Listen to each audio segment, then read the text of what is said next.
Many famous people have claimed that they can give thanks to all of their success because they made a deal with the devil.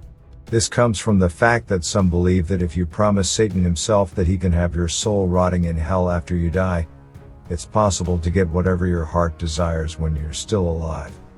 However, in some cases, these stories of these satanic pacts could just be a rumor. It is important to keep in mind that many of these people who are accused of making a deal with the devil probably didn't actually do it, and jealous rivals want to tarnish their reputation. In these stories from history, we will sift through the facts and the fiction of people who sold their soul to the big guy downstairs. Number 10. John Fian. In the 1500s, John Fian was a young man who became a Scottish schoolmaster just outside Edinburgh. He was a bit of a genius, earning a doctorate degree when he was still in his early 20s. The only problem was that he spent so much time reading books, he didn't know how to court a lady. He met one of his students' older sisters, and he was very attracted to her. He bribed the boy to bring him 3 of his sister's hares, and tried to cast a love spell on the young woman. The boy gave him the hair of their family cow, instead. The next morning the cow burst through the door of the schoolhouse, and jumped into his lap, licking and curling up against him. The cow continued to follow him around town wherever he went.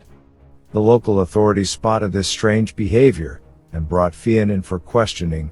They tortured him by twisting his legs and neck with rope, until he confessed that he got his magic powers from the devil. After getting a confession from Fian, they demanded that he write down the names of other people in the town who were witches, too. He did not write down any names and fell asleep. When he woke up, he told the guards that the devil appeared in his dreams and said how displeased he was. If he confessed the other names, he would die. That night Fian managed to escape out of prison. When he was caught again, he said that he lied about working with the devil, because they tortured a confession out of him. After this, they tortured him again, breaking all of his limbs, so that he was completely paralyzed. Then, they burned him in a fire. Number 9. Philippe Musard. In the 1800s, a French composer named Philippe Musard lived in London organizing grand balls where people could dance and have a great party. After doing this for a while and making a lot of money, he decided to move back to Paris. He returned home in 1832, right when everyone was terrified of the cholera epidemic. Musard knew that when people are afraid, they want to distract themselves with drinking and partying, so he threw huge balls that winter at the Théâtre des Variétés and became the real-life Great Gatsby. Artist Toulouse-Lautrec attended nearly all of these parties, and some of his paintings are based on them. Not only did Philippe Musard throw parties for profit, but he also participated at them every single weekend. He invented his own group dances and lyrics for everyone to do together to classic music, like one called The Galop Infernal, which was actually hilarious. It is available on YouTube, and hopefully most people would agree that it would actually be loads of fun to participate in, even today. He was also a musician, and composed his own tunes that his band played for people to dance to, so that the only place they could go to hear those sweet jams was at his party. Basically, Philippe Musard had the best life ever. He was a professional party thrower. Even his portrait looks like his face was puffy and his eyes were half shut, as if he was in a permanent state of being wasted or hungover. Musard partied so hard, he probably knew one day it would kill him.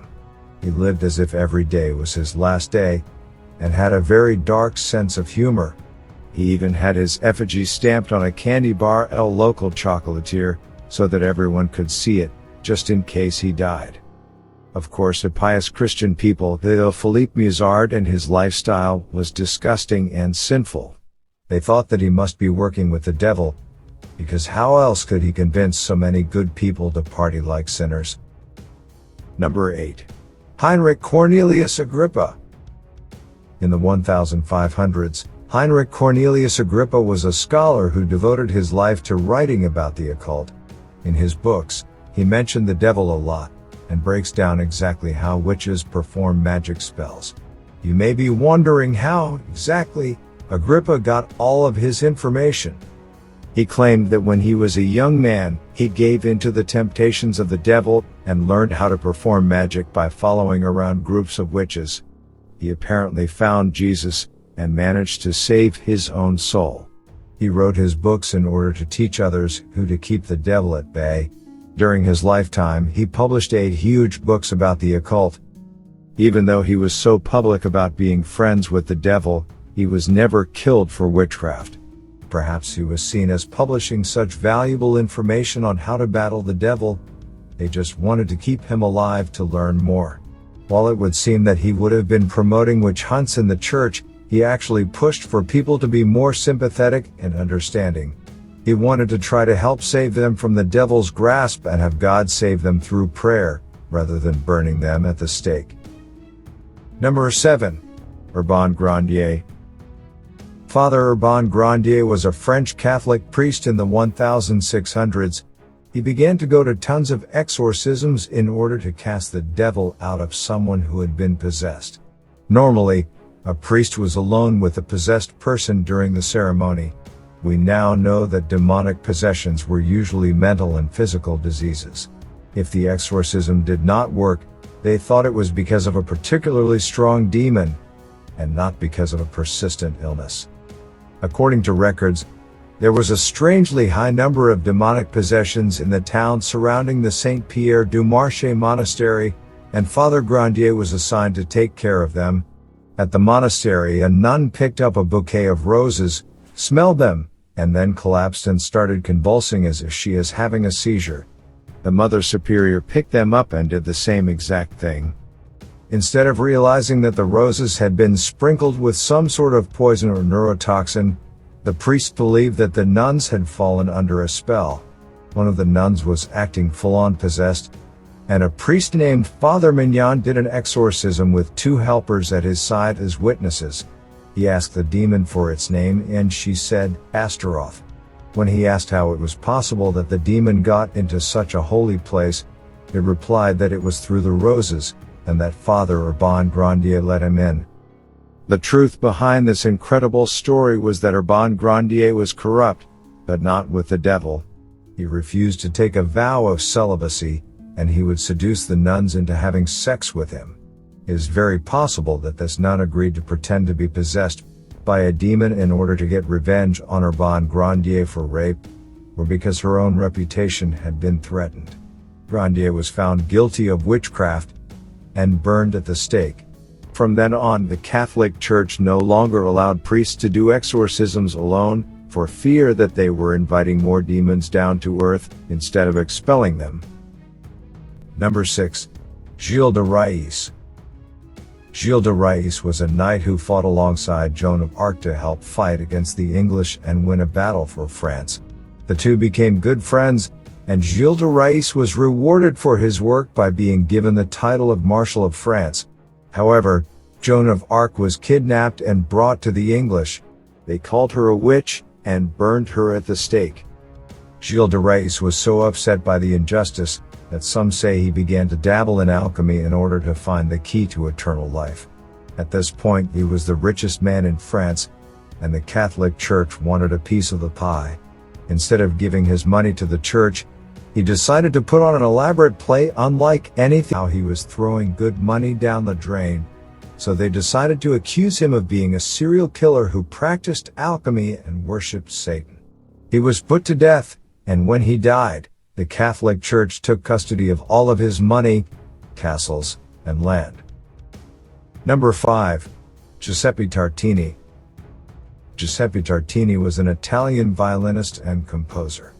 In the 1700s, he composed a song called The Devil's Trill Sonata.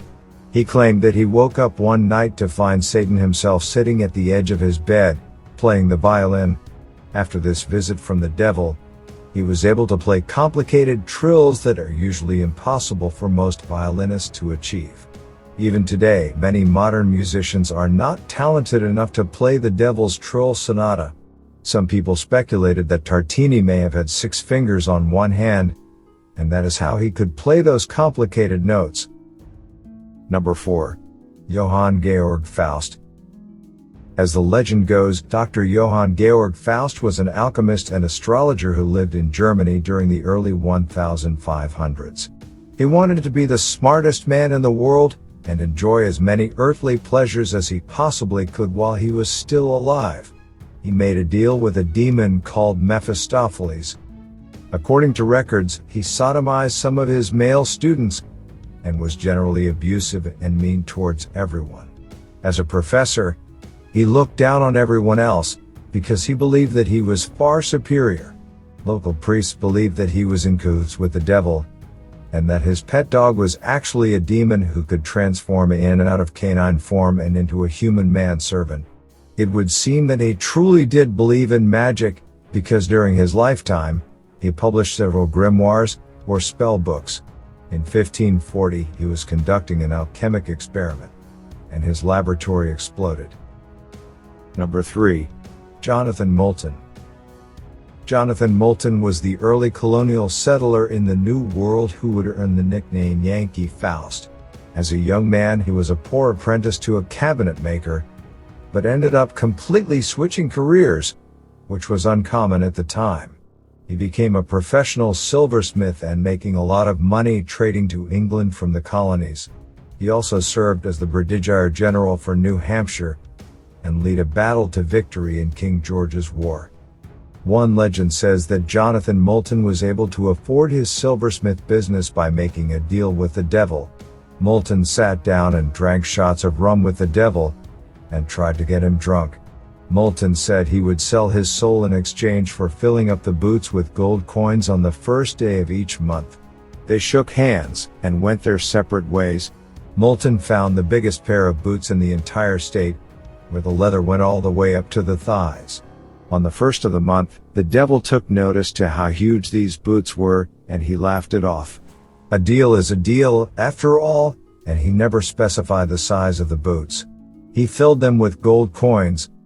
The next month, Moulton was thrilled that the boots were filled all the way to the brim, but he was greedy. He got the brilliant idea to cut the soles out of the bottom of the shoes and cut holes under the boots that would go down to his basement. The next month, the boots did not fill until the entire basement was flooded with gold coins. When the devil realized he had been tricked, he got so angry, he set Moulton's house on fire. This story was passed down for generations, and eventually written down roughly 100 years later. In reality, Jonathan Moulton would have earned a veteran's pension after serving in King George's War. He became rich so quickly his neighbors felt as though it happened overnight, and they wondered how Moulton could have possibly made so much money, unless he did a deal with the devil. He would have also been the kind of person who would have been loyal to the crown even during the Revolutionary War. It's no surprise that he was unpopular, and that someone set his house on fire, blaming the entire ordeal on the devil. Number 2. Christoph Hasemann. In 1677, an artist named Christoph Hasemann from Bavaria was working at a castle in Austria. He was so talented at painting that he had been invited to completed commissioned work from his noble patrons. When he began to have seizures, everyone believed that these were physical symptoms of being possessed by the devil. People assumed that he must have sold his soul in order to gain all of his talents. Christoph Hasemann confessed that he did, in fact, make a deal with the devil 9 years earlier, at the start of his art career. But now, he regretted it very much, and wanted an exorcism. They demanded to know if he was a practicing witch, but the local authorities decided that he was not, but that the devil had a hold of him. The local Catholic priest felt sorry for him when he saw Hasemann's sick and weakened physical state. He began performing exorcisms on him. During these exorcisms, Hasemann claims that he had a vision that he came face to face with the devil, who was in the form of a dragon. He was holding the contract to his soul, and he ripped it out of its talons. When he woke up, he was cured. After this, Christoph Hasemann began to paint pictures of the devil.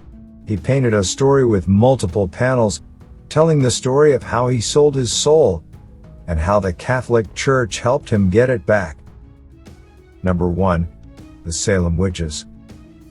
Even if you don't consider yourself a history buff, It almost goes without saying that the famous so-called witches of Salem, Massachusetts were accused of being in cahoots with the devil. The citizens of Salem believed that the devil gave those people supernatural powers, and that they performed satanic rituals in the woods. Of course, it was later discovered that the confession that started it all was a lie, and innocent people were killed.